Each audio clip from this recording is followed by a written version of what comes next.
Emmanuel Macron, justement, est attendu demain à Mayotte, dévasté par le passage meurtrier du cyclone.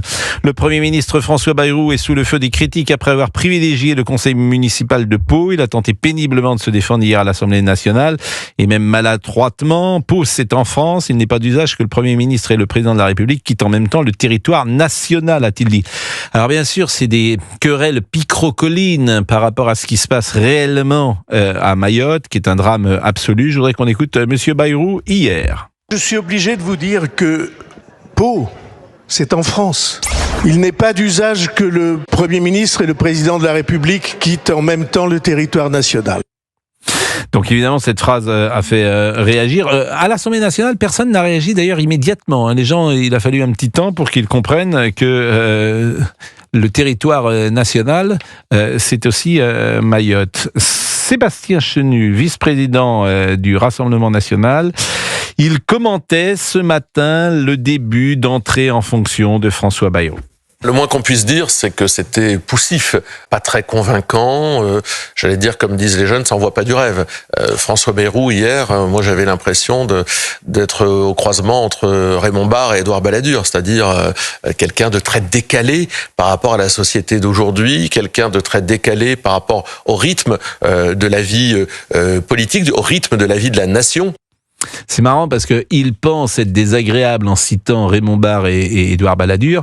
Ce sont deux premiers ministres de grande qualité. Alors bien sûr, ce ne sont pas des gens qui montent sur la table et qui vont danser la Macarena, mais ce sont des gens sérieux, l'un et l'autre, qui ont laissé plutôt un bon souvenir sur les finances françaises et qui ont une stature d'hommes d'État tous les deux. En revanche, l'expression envoie du rêve, les jeunes disent ça envoie du rêve. Oui, on peut dire ça, exactement. On envoie du rêve. Bon, Ah bah oui, ça se dit Ça se beaucoup, dit, ça. ça. Ah bah oui, on envoie du rêve. Ah oui, Oui. Bon, on dit pas ça de tout le monde, mais oui, ça se dit. Vous pensez à quelqu'un en particulier? Allez, c'est bon, on arrête. Non, mais je ne sais pas si vous souhaitez être désagréable. Non, mais Géraldine dans cette envoie du rêve avec ses petits pulls, par exemple. Voilà. Oui, ça se dit comme ça. Ah, celui-là, il a rétréci au... Non, Il a plus de manche. Elle l'a lavé à 90. celle qui la porte qui a. Il a plus de manche. Qu'un raccourci au manche. C'est plutôt moi qui ai Il la arrive raison sur un peu. l'avant-bras. C'est un torchon. Non, mais... C'est un non, torchon. Non, oui, ça va pas la tête. Non, bah, ils sont Mais il est très beau, il est vert comme Noël. Ben Voilà. oui, je suis d'accord. Noël est vert, oui, mais il a plus de manches, quoi. Les manches s'arrêtent. C'est un débardeur, quoi. Donc c'est un. J'aurais dû le laver à froid, je l'ai lavé à 30 degrés. Ah, c'est vrai? Oui, je crois. Voilà. Ah oui, vous l'avez C'est bien mon lavage. lavé, ouais, vous l'avez lavé à froid, effectivement. Emmanuel Macron est à Mayotte en 2019. Alors ça, c'est très intéressant parce que c'est les fausses promesses. Et vraiment, notre camarade Laurent Tessier à 6h15, je rappelle, c'est une chronique absolument formidable que vous faites tous les matins, cher Laurent. Merci. Et j'invite tous les uns et les autres à écouter cette chronique parce que vous avez mis bout à bout ce qu'avait dit Emmanuel Macron en octobre 2019. Et notamment, il parle d'un hôpital qui sera construit en 2025. Il n'est toujours pas construit, il sera peut-être construit en 2028. Et on se souvenait avec quelques-uns du moment où j'étais passé quand j'étais alors candidat. Je disais, c'est l'endroit de France où j'ai reçu le plus de baisers. Nous sommes dans un territoire de la République, un département qui a ses contraintes sismiques, géographiques, démographiques, qui nous conduisent à devoir investir. C'est comme ça que je vois les choses. C'est investir. La France, c'est d'abord la sécurité. Et donc la sécurité sera au rendez-vous en matière de lutte contre l'immigration clandestine. Parce que c'est ce qui est dû à Mayotte. Je sais que vous voulez plus de médecins, de meilleurs soins, et vous y avez droit. Et ce seront les travaux pour le deuxième hôpital qui seront commencés. Et donc on y met les moyens. Je n'ai pas fini. La France, c'est l'éducation et les jeunes. Avant la fin de ce quinquennat, ce sont 800 classes nouvelles qui seront ouvertes à Mayotte. C'est l'engagement pris. Et il sera tenu. Plus d'habitat. On va relancer des opérations ici, à Mayotte, pour rénover l'habitat. Et donc les engagements que j'ai pris devant vous, je viendrai en rendre compte. Maoré, Nafaranza. Merci à tous. Je vais venir vous embrasser. Bon, vous savez ce que ça veut dire d'ailleurs, cette dernière phrase? Maoré, Na Faranza, Pacacho. Vous savez ce que ça veut dire? Non. Non. Bah, vous avez répondu. Toujours avec la France. Non. Ça veut dire Mayotte et la France jusqu'au bout, à la vie, à la mort. Donc Maoré, Mayotte, Na Faranska. Faranska, ça veut dire France en maoré. Paco Cho, Non, Pacaccio. Et Pacaccio, ça veut dire jusqu'au bout, à la vie, à la mort. Oh, vous êtes bilingue, ça y est. Ah oui. Bah non, je le lis. Et vous savez quelle est la langue que j'utilise? Bah, le mahorais. Non, c'est le shimaoré. Le shimaoré. Le ça s'appelle. shimaoré, d'accord. On va rappeler Amina peut-être. Ça va être intéressant. Cette langue, elle est belle d'ailleurs. Quoi, elle est belle. Elle est étonnante et elle est intéressante comme toutes les langues. Bruno Retailleau, ministre de l'Intérieur, ce matin sur BFM, qui évoquait les dégâts.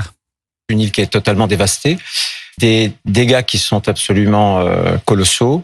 Ce qui m'a le plus frappé, puisqu'on a parcouru dans un premier temps l'île avec un hélicoptère pour nous rendre compte un peu des dégâts, c'est ce contraste qui est saisissant entre d'un côté ces paysages totalement désolés, cette désolation, et en même temps, lorsqu'on se pose, cette espèce de calme apparent, cette espèce de silence.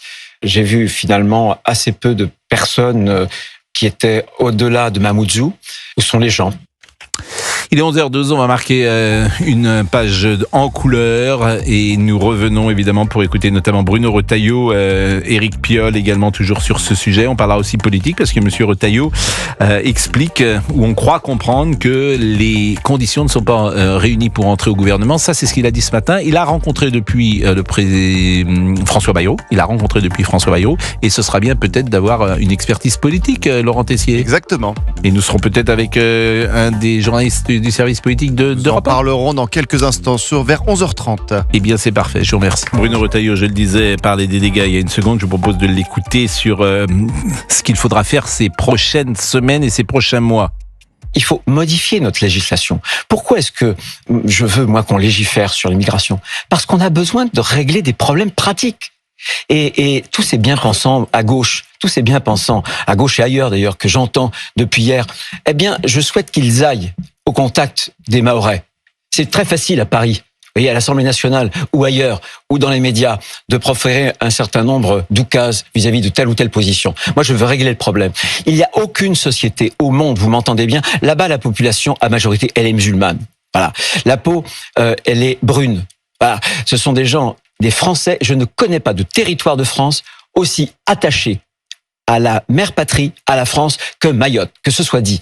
Mais qu'ils aillent au contact de ces élus, au contact de la population, ils leur diront que c'est impossible. C'est comme si en France, on avait à peu près 20 millions de clandestins. Est-ce qu'une société, laissez-moi terminer, est-ce qu'une société peut vivre dans la concorde civile avec un tel déséquilibre démographique ? Eh bien, je dis non. Et son analyse est implacable. Bruno est avec nous, il est directeur d'un hôtel dévasté. Il est à Mayotte depuis 23 ans et je crois que nous l'avons en direct. C'est bien cela. Oui, bonjour. Bonjour Bruno. Bonjour. Et merci d'être avec nous. Est-ce que vous pouvez nous raconter l'état dans lequel est votre hôtel ? Écoutez, il est complètement dévasté, comme s'il y avait, comme j'ai toujours dit, une bombe atomique qui était tombée dessus. Il n'y a plus rien, il n'y a plus de toit. Même des parties des murs se sont envolées que j'ai retrouvées à 20-30 mètres. Ça vous dit un peu l'intensité des vents et ça vous dit un peu la puissance. Aujourd'hui, l'état en général est complètement de l'hôtel est dévasté. Le pire, c'est que nous n'avons pas d'eau, nous n'avons pas d'électricité. Il n'y a pas d'eau potable, donc ça devient extrêmement compliqué de vivre. C'est parce que l'eau, on ne vit pas sans eau. Et voilà. Et puis nous avons de plus en plus de bandes organisées qui tournent et qui essayent de récupérer tant bien que bien mal de l'eau. Ça devient de l'or. Voilà, c'est extrêmement compliqué de vivre à Mayotte à l'heure actuelle. Combien de chambres il y avait dans votre hôtel ? Il y avait 40 chambres, j'en ai plus que 8. 8 qui sont viables, si j'ose dire ? Oui, c'est un bien grand mot, qui sont logeables, voilà, et pas dans des conditions d'un hôtel normal. C'est un hôtel, vous êtes propriétaire de cet hôtel que vous aviez construit peut-être ? Non, je suis le gérant de l'hôtel, ça fait depuis des années, depuis 23 ans. Voilà, donc combien de personnes travaillent dans cet hôtel ? Comment ? Combien de personnes travaillent dans cet hôtel ? 37 personnes. Qui vont être évidemment sans doute au chômage chez Procenser. Évidemment, aujourd'hui, dans les prochaines heures, vous allez retrouver près de 80 à 90% parce qu'il faut que j'assure la sécurité quand même de l'établissement, dû au pillage. Alors, il faut savoir qu'il y a des bandes la nuit qui passent dans tous les établissements et qui essayent de récupérer tout ce qu'ils peuvent pour pouvoir vivre déjà. Hein. Attention, c'est vital. Et après, ce qu'ils peuvent au niveau matériel, de le récupérer pour pouvoir avoir un maximum de choses. J'entends évidemment ce que vous dites et on compatit. En tout cas, on est avec vous dans cette période qui peut être difficile. J'imagine quand même qu'il y a des assurances qui vont vous aider. Alors les assurances, oui, il y a toujours des assurances, mais combien de temps, la durée, quand est-ce qu'on va être indemnisé, tout ça. Donc ça va mettre énormément de temps parce que là, c'est quand même une catastrophe, je veux dire, de toute une île. Nous sommes des milliers de personnes qui sont dans la même situation et encore on est vivant. Il faut savoir une chose, c'est qu'aujourd'hui, et je tiens à le dire sur votre antenne, que le nombre de personnes décédées qui sont mentionnées et qui sont dites est très loin de la réalité du terrain. C'est-à-dire que parmi les 37 personnes avec lesquelles vous travaillez, est-ce qu'il y a des gens dont vous n'avez plus de nouvelles aujourd'hui ? Il y a 70% de mon personnel, je n'ai pas de nouvelles. Ah oui, ça c'est très important. Et vous pouvez imaginer, alors vous n'avez pas de nouvelles parce que ce personnel habite loin, parce qu'il n'y a pas de téléphone peut-être, mais vous ne savez pas. On ne savait pas. On a essayé avec ma responsable des ressources humaines de pouvoir les contacter afin de leur dire de rester chez eux. Il n'y a aucune réponse, rien. On n'a rien du tout. Donc on se fait quand même des soucis parce que Bien sûr. Vous savez, quand on habite depuis 23 ans sur l'île, on sait pertinemment que ce qui est parti, ce qui a été dévasté, il y avait des milliers de personnes qui étaient là. Où elles sont passées, on les voit même pas dans la rue. Où elles sont passées, toutes ces personnes-là, elles sont bien quelque part. La construction de votre hôtel, est-ce que elle est en cause selon vous, ou est-ce que la nature a parfois des effets que rien n'aurait pu arrêter ? Écoutez, là, quand vous avez une construction qui est en béton avec des tôles qui sont fixées par des sociétés viables, et que tout s'emporte du béton, ça devient compliqué. C'est-à-dire que je pense que même en métropole, avec un vent pareil, on aurait eu... voilà, c'est important de le dire ça quand même, parce que c'est une forme de fatalité. C'est-à-dire que en l'espèce, il n'y avait pas d'autre solution. L'homme est impuissant face à des vents qui n'ont jamais soufflé comme ça sur l'île depuis la nuit des temps. Écoutez, pour l'avoir vécu avec Louis à Saint-Martin en 1995 et Hugo sur la Martinique, donc j'ai une vision des choses et une expérience des Antilles et surtout des cyclones. J'avais jamais vu ça. Je suis parti à un moment donné. Il faut savoir que j'ai rapatrié les clients, le peu de clients qui étaient à l'intérieur, les uns derrière les autres, et j'ai bien fait puisqu'un quart d'heure après, on perdait les toits et imaginez ce qui serait arrivé aux personnes qui étaient à l'intérieur. L'expérience que vous avez vécue est unique, d'être dans l'œil du cyclone. Ça dure combien de temps ?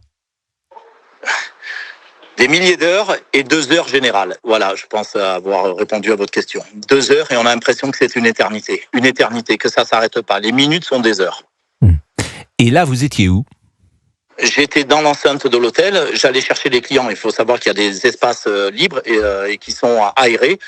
Et là, je peux vous dire que c'était un véritable gouffre. J'allais chercher les clients et les rapatrier dans un lieu protégé en sous-sol, les uns derrière les autres. Et je pense que la réaction a été bonne d'un responsable, de tout responsable d'aller les récupérer, puisqu'après, je perdais la quasi-totalité de l'hôtel. Donc, imaginez ce qui se serait passé si on n'avait pas déclenché le système d'alarme de l'hôtel pour que les gens incendient, pour que les gens reviennent directement sur la réception et viennent au point de rassemblement. Et lorsque le cyclone se met en place ou démarre, ou comment, je ne sais pas exactement comment dire, ça démarre en quelques secondes ou il y a une sorte de montée en puissance ? Alors, la montée en puissance ne se fait pas. Hein. C'est une montée en puissance, c'est-à-dire que ça démarre, c'est-à-dire qu'il y a un calme, mais on a l'impression, on se demande ce qui va arriver. Il n'y a pas un oiseau, il n'y a pas un bruit, rien du tout. Et d'un coup, on entend, et d'un coup, on voit le vent arriver de plus en plus et de plus en plus puissant. Mais c'est pas le signe avant-coureur, c'est un calme, mais c'est reposant, j'aurais tendance à vous dire. On a l'impression d'être quasiment dans ces films catastrophes qu'on a vus de nombreuses fois à la télévision. C'est exactement ce que j'ai pensé, c'est exactement l'idée qu'on se fait. Alors catastrophe pendant le passage et surtout catastrophe quand on regarde autour de soi lorsque le cyclone est passé. Je me suis dit mais c'est pas possible, c'est pas un cyclone qui est passé, on nous a balancé une bombe dessus. Et quand ces 2 heures s'achèvent, on retrouve quasiment immédiatement une sorte de calme où il y a une descente progressive ? Il y a une descente progressive suivie d'un calme énorme et suivie d'un soleil magnifique. Voilà ce qui s'est passé de suite après. On avait l'impression qu'il ne s'était jamais rien passé. C'est-à-dire un soleil radieux. Et puis, je vous assure, hier soir, une nuit étoilée. Avant-hier soir, une nuit étoilée, magnifique, avec des millions d'étoiles. Ouais, c'est tout à fait fascinant. Lorsque vous étiez pendant l'œil du cyclone, pendant ces 2 heures, vous étiez donc à l'abri, si j'ai bien compris, et là, à ce moment-là, vous étiez quand même en sécurité ou vous avez un moment pensé que vous-même n'étiez plus en sécurité ?